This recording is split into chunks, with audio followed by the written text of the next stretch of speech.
Bonjour à toutes et à tous, bienvenue à l'Académie du Climat. Je suis Sarah Albi, je suis la directrice de l'Académie du Climat, donc j'ai l'honneur d'ouvrir cette journée. On est ravis de vous voir aussi nombreuses et nombreux. On est beaucoup à se dire en ce moment qu'on en a besoin. Et c'est pour ça que... non, tu entends pas? Je crois que ça... Moi, vous je m'entends. entendez au fond Oui. Ouais. Okay.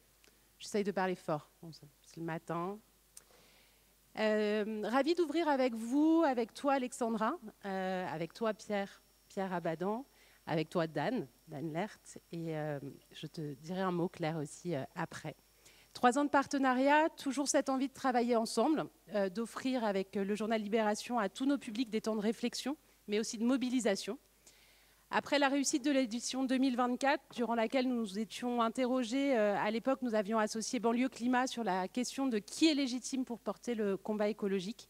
Cette année, nous avons décidé de traiter de la question de l'eau. Chère Claire, à l'automne dernier, nous suivions avec beaucoup d'intérêt à l'Académie du Climat la coalition Océan que tu étais en train de construire pour rassembler des centaines d'actrices et d'acteurs engagés et mobilisés pour nous protéger des conséquences de l'activité humaine sur le monde vivant.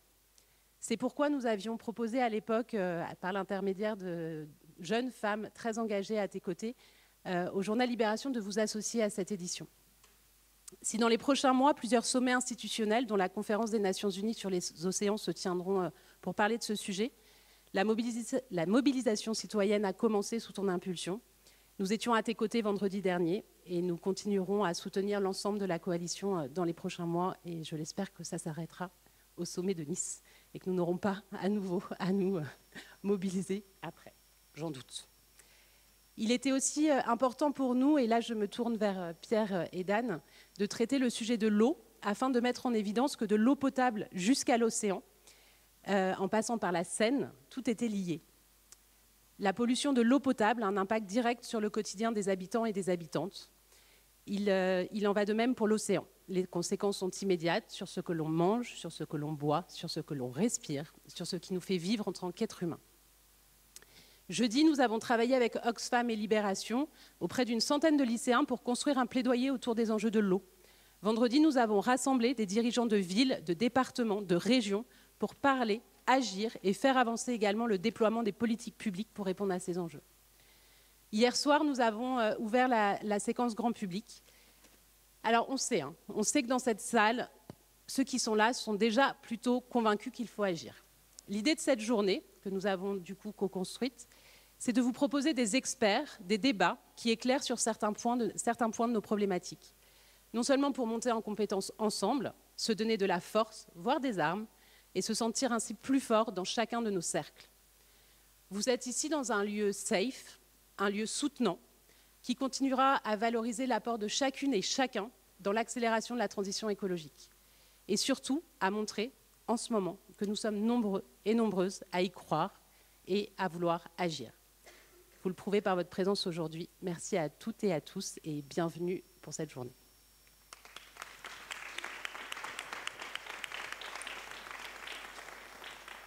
Oui, moi je voulais juste vous remercier évidemment d'être là, vous remercier de nous accueillir dans ce lieu qui est totalement ouvert, totalement gratuit et ça correspond totalement à l'esprit de notre Climat Libétour, donc qui a été lancé il y a 3 ans et qui vise à vraiment accueillir tous les publics, débattre avec tout le monde et ça va être de plus en plus important dans les mois, les années à venir parce qu'on voit bien qu'on assiste en ce moment dans le monde à un recul considérable à la fois des moyens et des envies de défendre l'environnement. Et donc, il y a du taf, hein, si je puis dire. Il y a vraiment, vraiment beaucoup de boulot parce qu'il va falloir lutter pied à pied pour, à minima, déjà essayer de conserver les acquis, mais aussi faire davantage, résister à cette espèce de rouleau compresseur anti-environnement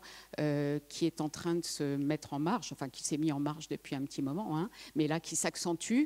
Voilà. Donc c'est formidable qu'on soit tous réunis là dans cette salle, que ce soit des associations, des artistes, des membres de la mairie de Paris, des journalistes, des médias, vous tous, beaucoup de jeunes. C'est ça qui est formidable, parce que c'est les jeunes qui vont essayer de renforcer tous les combats qui ont été menés depuis toutes ces années, et il faut qu'ils fassent davantage.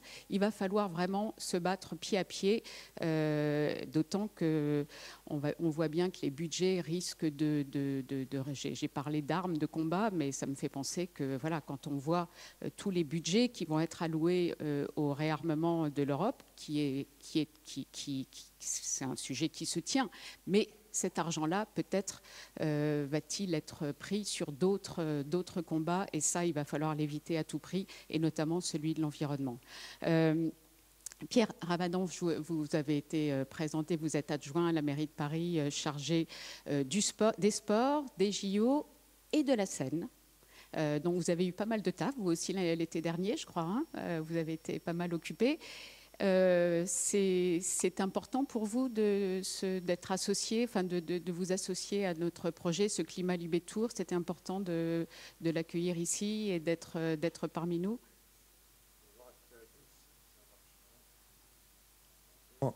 Oui, c'est ça.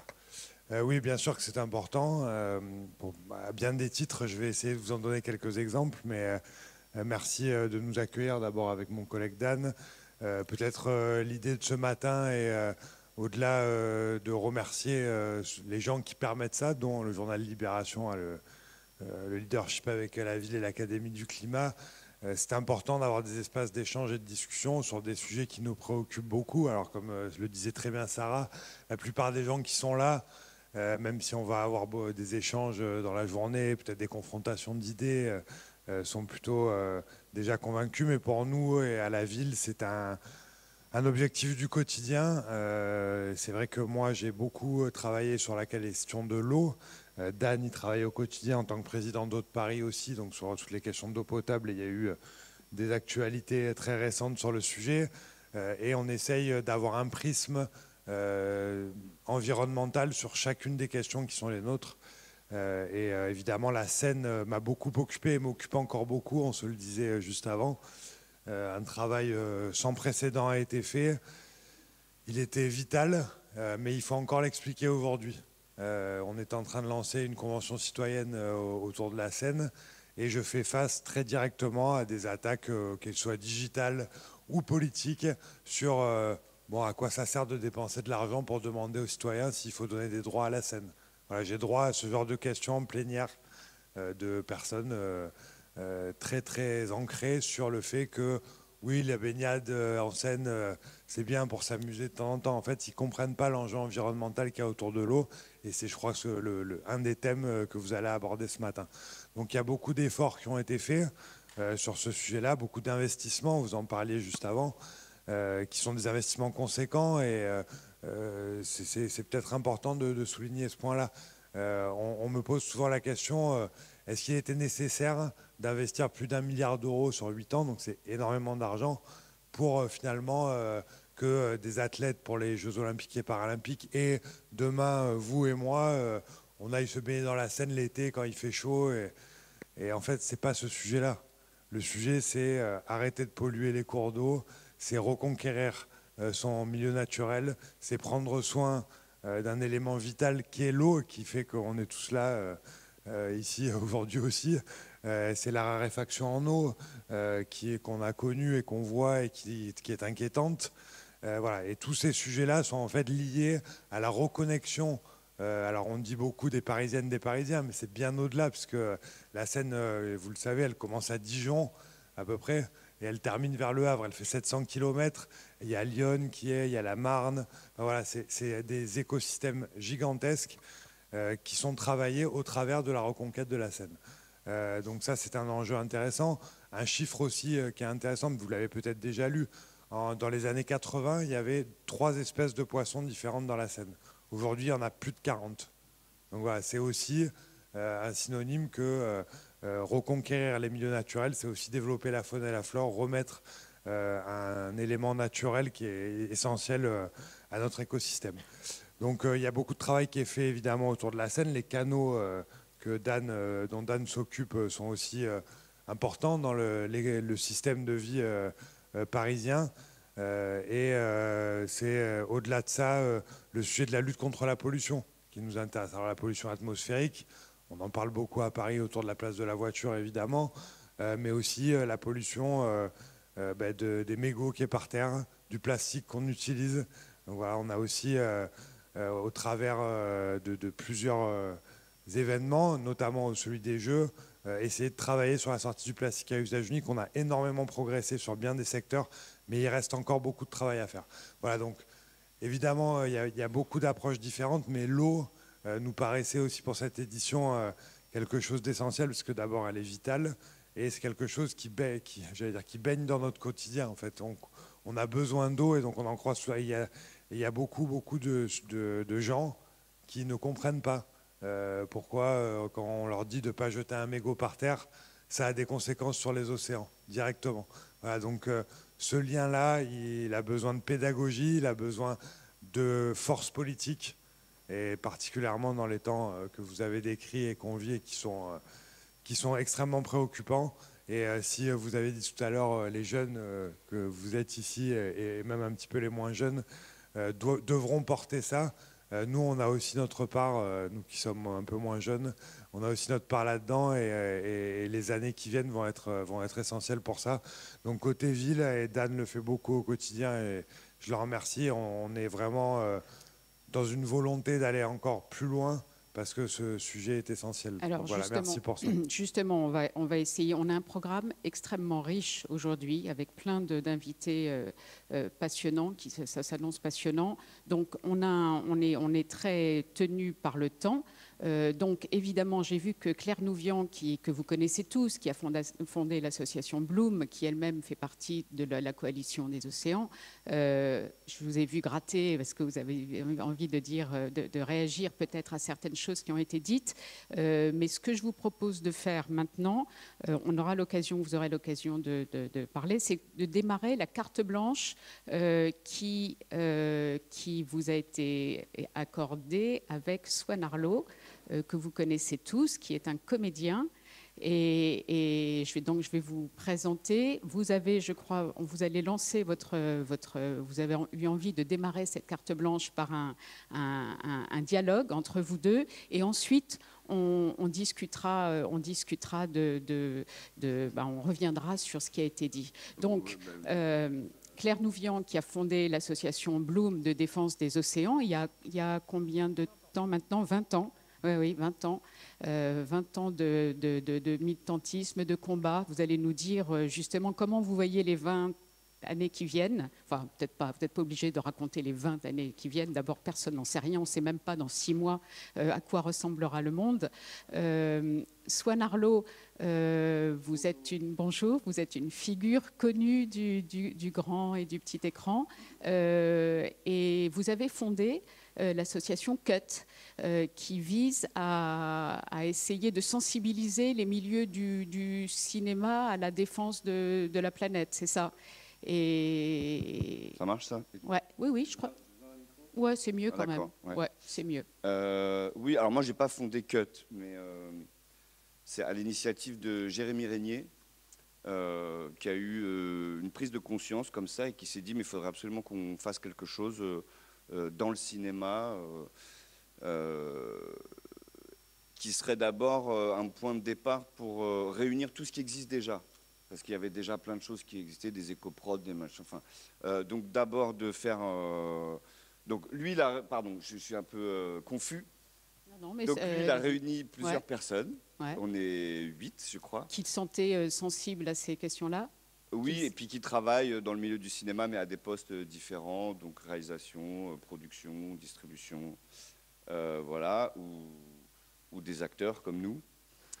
Et donc on s'est réunis, on s'est dit qu'est-ce qu'on peut faire. Donc d'abord, on s'est dit que comme beaucoup de choses existaient, qu'il ne fallait pas rajouter quelque chose de supplémentaire, mais peut-être créer un support, donc un site internet en fait, où on pourrait trouver les liens de tout ce qui existe déjà.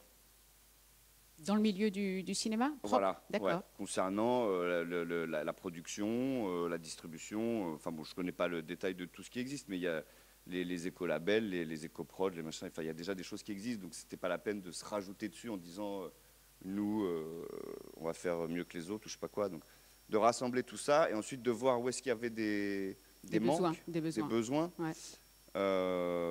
Donc ce site internet, si dans l'assistance on veut aller le consulter, il s'appelle Cut. Donc c'est vrai, non mais c'est vrai. Cela dit, c'est vrai. Hier soir, je suis allée voir, j'ai mis Cut et j'ai trouvé. Cut donc, avec un point d'exclamation, je crois. Voilà. Voilà, Cut collectif, exactement. Soyons précis. Bon, génial. Eh ben, écoutez, je vais vous laisser peut-être démarrer, lancer avec votre attendez, je termine dialogue. Quand même. Ah, ben vous n'aviez pas terminé? Oui. Donc, notamment, par exemple, un calculateur carbone pour les salles de cinéma. Ça n'existait pas. Donc, on est en train de mettre ça en place. Ça va être annoncé à Cannes. Il y a des chartes pour des techniciens, pour voilà, différents postes, mais il n'existait rien pour les acteurs. Donc, on a rédigé un manuel où on voit tous les endroits sur lesquels on pourrait agir en tant qu'acteur. Et il y en a beaucoup. Par exemple par exemple, ça va de la manière dont on s'associe à des marques, par exemple, et de la responsabilité qu'on a quand on est une personnalité publique à représenter telle ou telle marque, ou sur des leviers beaucoup plus simples qui sont le covoiturage, ou enfin, voilà, d'accepter d'aller à pied au décor quand il est à 10 minutes. C'est des choses qui ont l'air toutes bêtes, hein, non, mais nous, on nous a désappris à marcher. Donc on essaie de réapprendre à marcher. C'est pas facile. Bon voilà, et puis il y a des ateliers avec la fresque du climat, donc fresque du film, fresque du numérique et tout ça. Il y a des conférences, voilà. Super, super. Et ça date quoi, il y a un an C'est assez récent, non, ça fait peut-être 2 ans maintenant que Jérémy a réuni tout le monde et qu'on a eu cette première discussion. Super, allez vous balader sur le site déjà. Voilà, déjà. Voilà. Et sur le site de Bloom Cut, aussi. collectif. Et sur le site de Bloom, évidemment, aussi, comme ça, vous saurez tout. Et là je vous laisse dialoguer et ensuite, on pourra discuter. Ça marche pas? Ah si, ça marche. On essaye.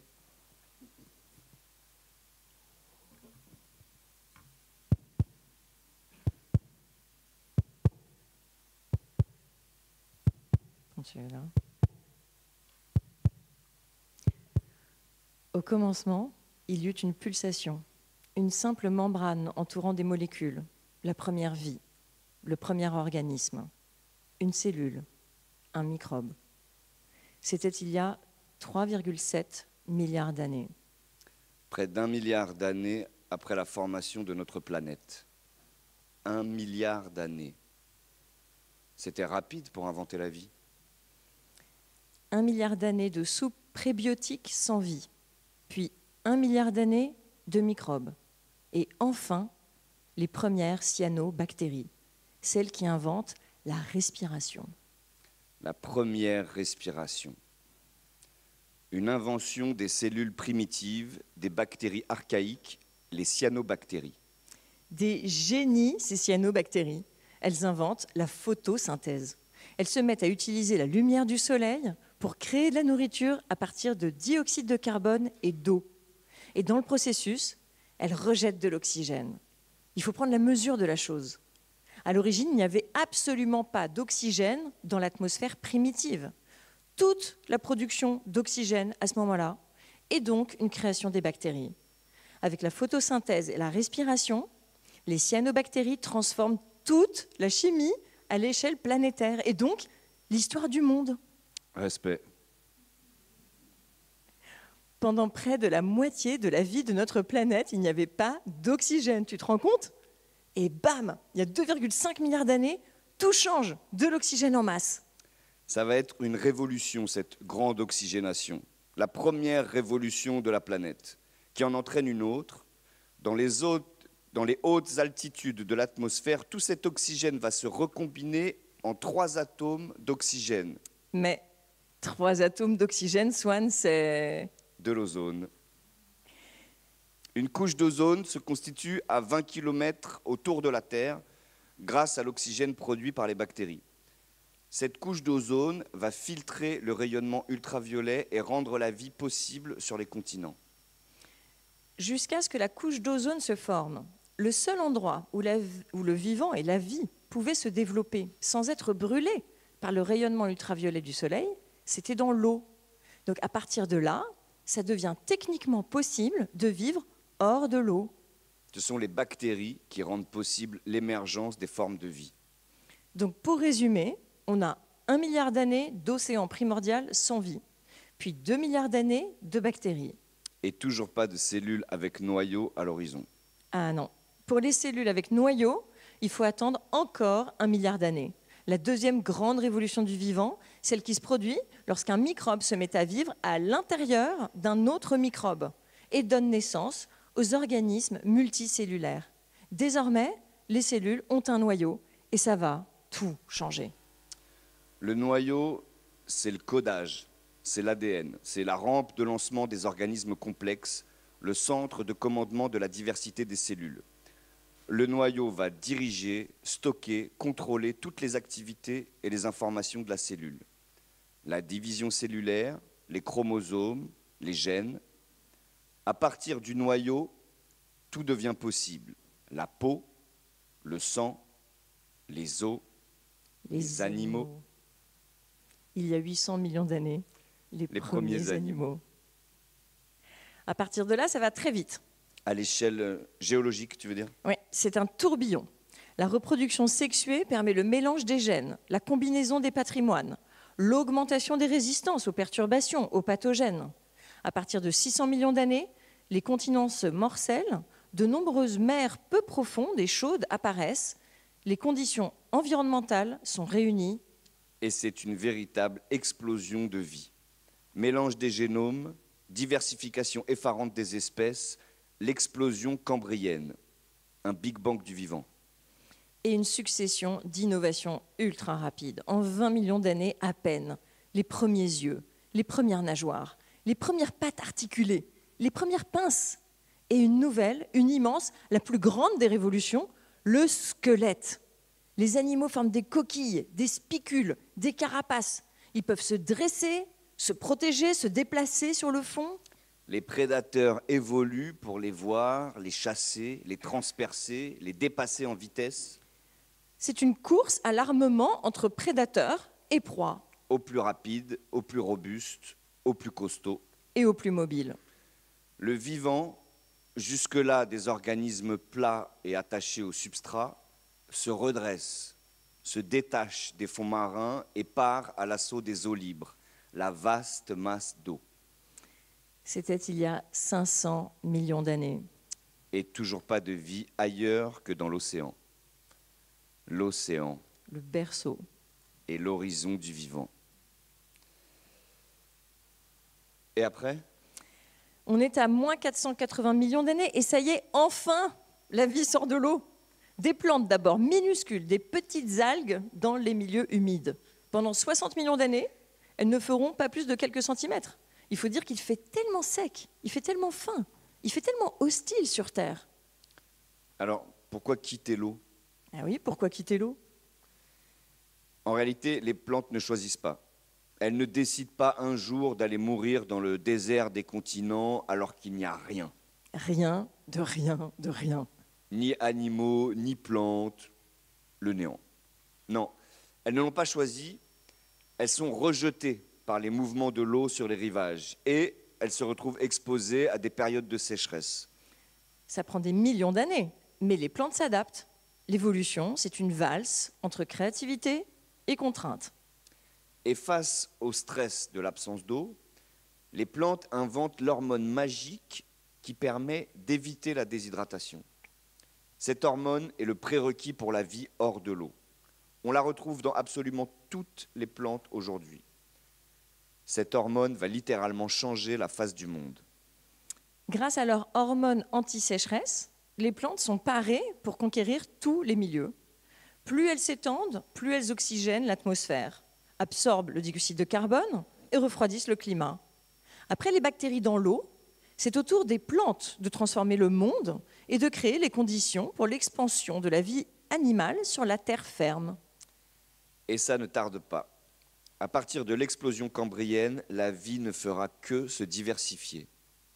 Et avec le niveau de la mer qui baisse, certains animaux se retrouvent exposés et s'adaptent au cours de millions d'années à la vie terrestre. Et notre ancêtre commun sort de l'eau. L'ancêtre commun à tous les mammifères, les oiseaux, les reptiles. Un poisson. Un poisson. Ouais, un poisson.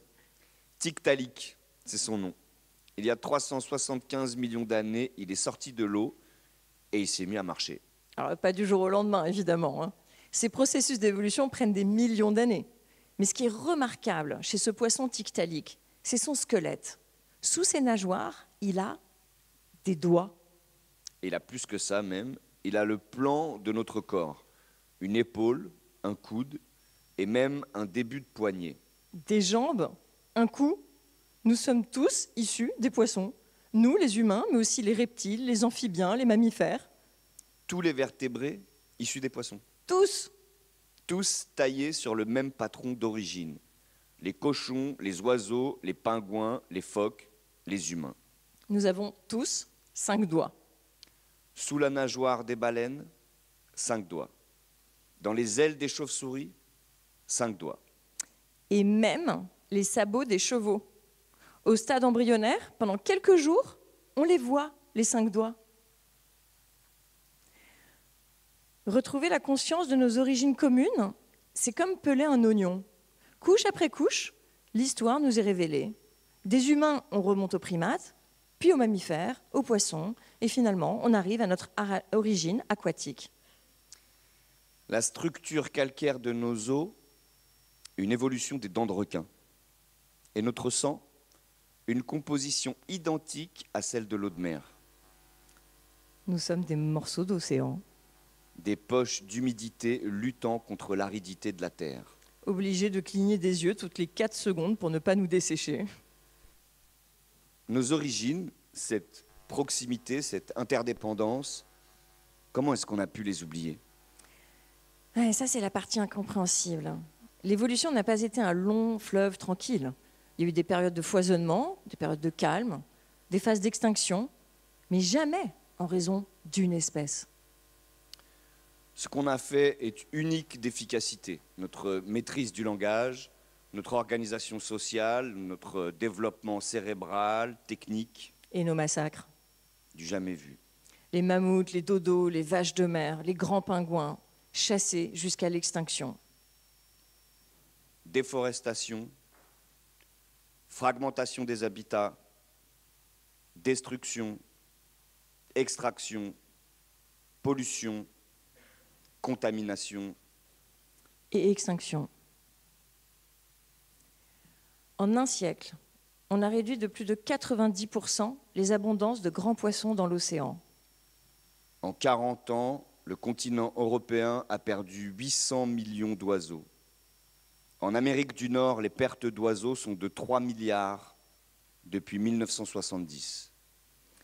Les insectes, le groupe le plus diversifié d'espèces au monde, à la base de toute la chaîne alimentaire terrestre, ont diminué de 70 à 80% en Europe au cours des dernières décennies. Au niveau mondial, les populations d'insectes déclinent à un rythme sans précédent de 2% par an. Les mammifères sauvages ne représentent plus que 4% de la vie sur la planète. Tout le reste, c'est nous, les humains et nos animaux d'élevage. Plus de 40% des grenouilles et autres amphibiens sont menacés au niveau mondial. Et leur statut se détériore vraiment très rapidement. Alerte rouge pour les salamandres. 1800 des 10 000 espèces de reptiles sont menacées d'extinction. Et les baleines? En tout, la pêche industrielle a éliminé 3 millions de cétacés. En termes de biomasse, de poids vivant, c'est le plus grand abattage animal dans l'histoire de l'humanité. Alors qu'elle commençait à remonter la pente, le changement climatique les frappe de plein fouet. Les chercheurs ne voient aucune raison pour qu'il reste des baleines d'ici 40 à 50 ans. Et la cause de tous ces cris, de tous ces êtres sacrifiés, de tout ce sang versé? Nous, les humains, la seule espèce qui a généré la destruction de toutes les autres dans l'histoire du monde. À un rythme des milliers de fois plus rapide que toutes les extinctions d'espèces passées. On fait taire la nature. C'est un carnage. Un vertige. Un Un deuil. Le chant du monde s'éteint. Le chant du monde s'éteint. Et on nous somme de nous concentrer sur les bonnes nouvelles. De rester optimiste, de mettre en avant les solutions. Les solutions qui existent, mais que les politiques et les industriels refusent, ignorent, combattent. Tout sauf entendre la vérité. Tout sauf prendre leurs responsabilités. Marcher comme des somnambules vers le rideau de fin, par optimisme aveugle, acharné, irresponsable. Comment peut-on penser qu'on survivra au vide? Sans sursaut de la conscience, c'est un chant du cygne, Swan.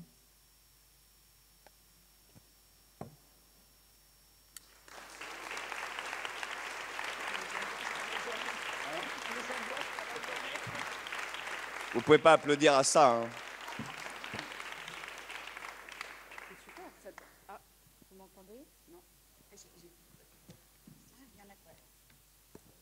Là, ah oui, c'est ça, celui-là. Ah oui, ok. Non, c'était super. Ça devrait être diffusé sur le service public. Hein? Ça serait génial. Parce que c'est vrai ça raconte tout. Ça raconte tout. Concrètement, qu'est-ce qu'on peut faire, Claire? C'est surtout ça. Concrètement, qu'est-ce qu'on peut faire? Une fois qu'on a dénoncé, qu'on s'est indigné, qu'on a crié, je recommande de lire dans le supplément de Libé l'interview que l'on a faite de vous, qui vous envoyez bien le son. Vous y allez très fort sur la pêche industrielle, notamment, qui détruit les océans, la vie, comme vous l'avez décrit. Mais concrètement, qu'est-ce qu'on peut faire face à cette espèce de tsunami, cette vague qu'on voit arriver, qui est bien plus énorme que tout ce qu'on a vu jusqu'à présent? Tout. Il y a tout à faire. Puisque il y a tout à faire de front, en fait. Une bataille culturelle, parce que si on en est arrivé au stade où, en effet, les politiques qu'on a élus, en fait, ont un intérêt à court terme à détruire le vivant en s'alliant avec des multinationales et des acteurs de la destruction du monde et de l'exploitation des humains, c'est parce qu'ils ont gagné culturellement. Donc la première des choses à faire, je pense, c'est continuer notre bataille culturelle. C'est exactement ce que vous faites avec le Libétour. C'est-à-dire déjà se réunir, s'identifier, se serrer les coudes, faire des mailing lists, hein, je le dis franchement, parce que les réseaux appartiennent quand même à des médias, finalement, il y a des propriétaires milliardaires quand même globalement d'extrême droite. Donc signer des pétitions, ça permettra aussi d'avoir les mails les uns des autres et de pouvoir se réunir et s'organiser. Donc ça ne sert pas qu'à mettre la pression politique à court terme, ça permet aussi d'identifier nos alliés. Et donc je pense qu'il y a vraiment cette histoire de lutter contre ce que le libéralisme économique a réussi à faire gagner dans les têtes, c'est-à-dire un rabougrissement de nos perspectives à sa petite échelle individuelle, consumériste, obsédée par son aspect et ses loisirs. Enfin, je veux dire, c'est ça la grande bataille culturelle que nous, on doit déjà gagner. Et je pense que quand... je pense que... Enfin, ça me fait penser à Victor Hugo qui dit « Ce qui fait la nuit en nous laisse aussi les étoiles ». Et je me dis, voilà, la nuit arrive, winter is coming, ou plutôt winter has come. Donc là, l'hiver est arrivé et ça permet peut-être d'avoir des étoiles qui brillent plus fort que jamais et de faire cette chose-là ensemble, de continuer à dire très haut et fort nos principes éthiques partagés. Et donc de bien dire qu'en effet, notre attachement à la défense du vivant, à la défense à la lutte contre le néocolonialisme, à la lutte contre la précarité, à l'accueil. Tout ça est la même chose, en fait. C'est une vision du monde, c'est une vision de l'humain, c'est une vision humaniste qui est vraiment progressiste, et non pas au sens matérialiste, mais au sens digne, haut, fort et philosophique de la chose. Et donc, on doit réaffirmer ça, et c'est ce qu'on fait sur les réseaux sociaux, c'est ce qu'on fait par le biais de nos pétitions, etc. Et ensuite, on doit utiliser chaque combat comme une opportunité pour gagner du concret, gagner des batailles, même si on a un sentiment de perdre la guerre, c'est pas grave, on gagne les batailles qu'il y a à gagner, d'une part, et ensuite, comme prétexte pour exprimer nos préférences, pour exprimer ce qu'on est, et pour rentrer en confrontation avec cet autre monde qui a gagné, pour l'instant, dans les urnes, qui est un monde globalement anti-scientifique. Et je regrette vraiment que je n'ai pas l'occasion de débattre en direct avec Agnès Pannier-Runacher qui vient tout à l'heure. J'aime mieux vous dire, c'est deux, trois trucs à lui dire. Et en fait, parce que ces postures-là, ces postures pro-lobby, pro-court terme, sont des postures profondément anti-scientifiques qui ne sont pas dignes du politique. Et c'est maintenant qu'on a besoin de politique. Et politique avec un P majuscule, avec tout ce que le politique doit faire pour nous, protéger l'intérêt général, avoir une colonne vertébrale, un squelette pour se déplacer, se défendre, et en fait, comme disait Swann, se détacher du fond au lieu d'être des espèces d'organismes plats à la solde des lobbies. Voilà. Donc on va demander, et c'est ce qu'il nous faut, c'est des politiques avec une colonne vertébrale en fait, ce qu'on n'a vraiment plus. Et donc je pense qu'on a un sentiment d'avoir en effet perdu à court terme.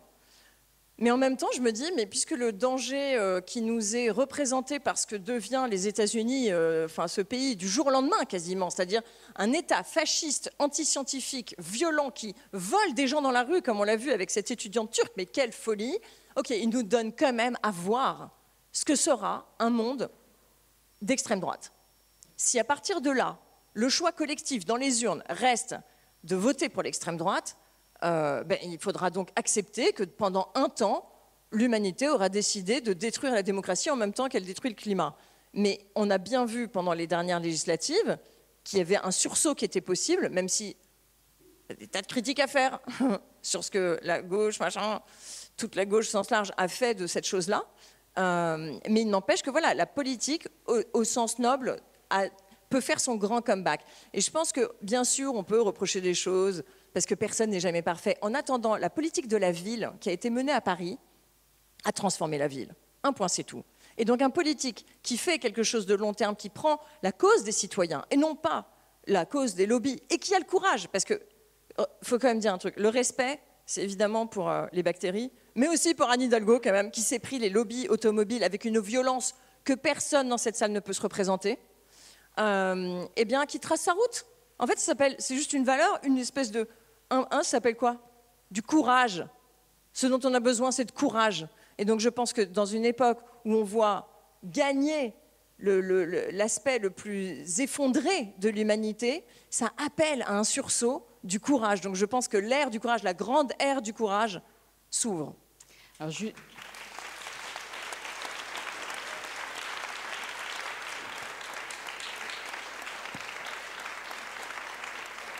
le courage, Swann Arlo, le milieu du cinéma, et on a vu, est traversé en plein bouleversement. Traversé, il y a eu le mouvement MeToo, il y a eu, voilà, on voit que ça bouge. Est-ce que la défense du climat, de l'environnement, est-ce que vous sentez que ça frémit un peu, qu'il y a une prise de conscience ou qu'il y a un boulot gigantesque à faire? Parce que c'est un milieu qui pèse énormément, d'abord financièrement, culturellement, en termes de rayonnement, donc, et puis qui est comment dirais-je, voilà, c'est un milieu qui est vu par, le cinéma, ça accueille tous les publics, il y a une responsabilité presque. Est-ce que vous sentez que ça bouge un peu ou qu'il y a encore beaucoup de boulot?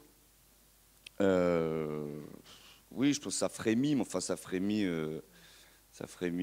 très légèrement, quoi. Mais après, il y a deux choses. Il y a comment on fabrique les films et donc notre impact à nous. Donc ça, c'est une chose. Et puis après, il y a la responsabilité, en effet, de ce qu'on propose comme récit. Mais c'est deux choses très différentes. Donc sur les récits, je pense qu'il y a quelque chose qui est en train de bouger, mais au même rythme que la société, en fait, voilà. Et puis c'est exactement ce dont parlait Claire, c'est-à-dire que on a besoin, en fait, de réinvestir nos propres récits, parce qu'il y a une bataille des récits, en fait, qui est en marche, et on voit bien, puisqu'en plus, la vérité n'est plus vraiment une question. C'est maintenant, on peut dire absolument tout et n'importe quoi. Oui, c'est ça le drame. Donc on a besoin de réalimenter la société avec nos récits, pour aussi pouvoir se retrouver ensemble et partager, voir qu'on n'est pas seul, et voilà, sortir un peu de cet individualisme. Donc il y a une responsabilité là, qu'a la fiction aussi.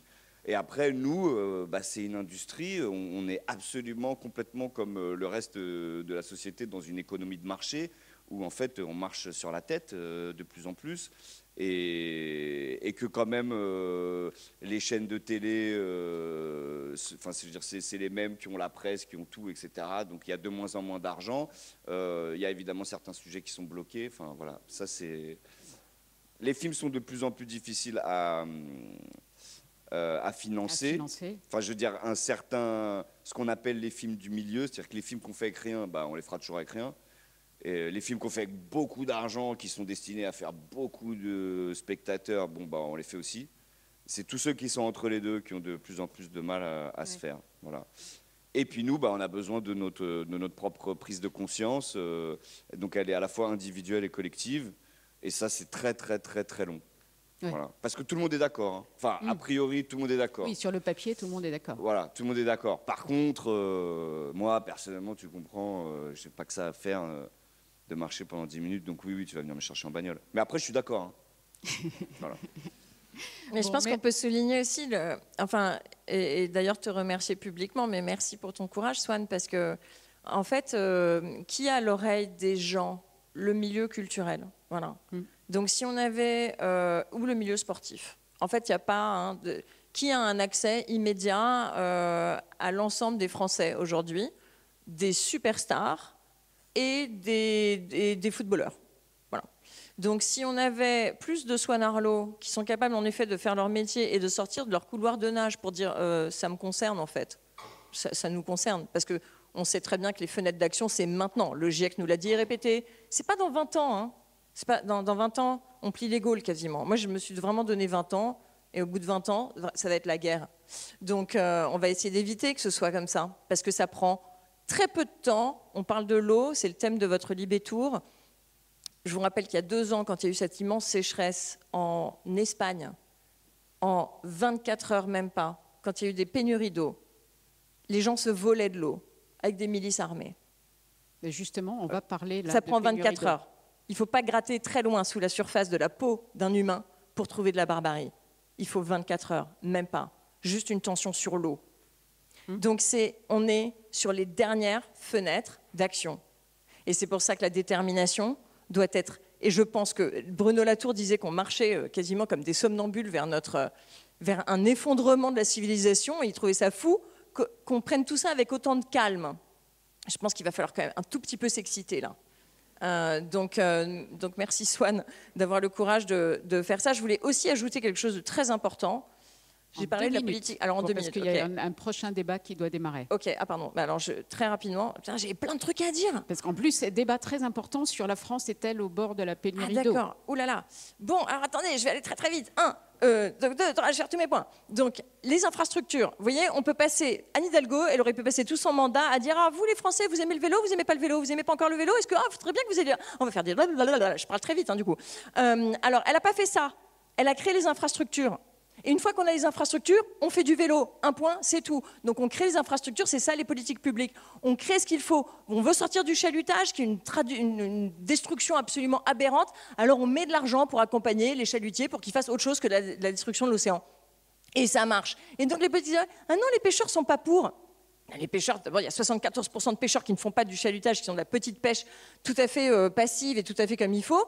Et en fait, on écoute les quelques pourcents qui tiennent en fait, qui sont accoquinés avec la grande distribution. Donc faites votre travail de politique, organisez les transitions, créez des infrastructures et vous verrez que les gens en fait changent leurs habitudes. C'est pas avec des grands principes et des grands discours.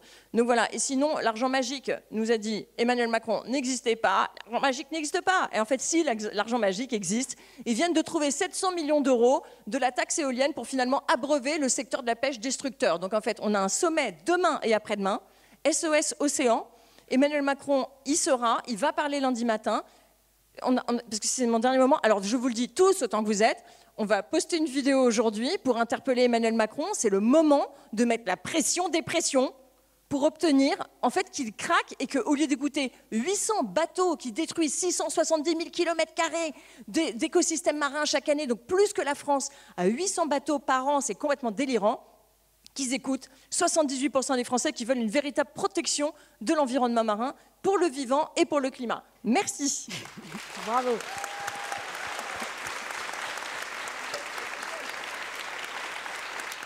Et la vidéo, elle sera sur le site de Bloom? Non, la vidéo, ça va être sur les réseaux sociaux de Bloom, Instagram, enfin peut-être mon compte Insta, parce qu'on utilise là, les comptes, on a plein de trucs à dire, donc on utilise le compte de Bloom, mon compte, etc. Voilà, donc Cut et Bloom, allez-y à fond, vous allez regarder ce qui se passe. Merci beaucoup Swan, à bientôt. Merci.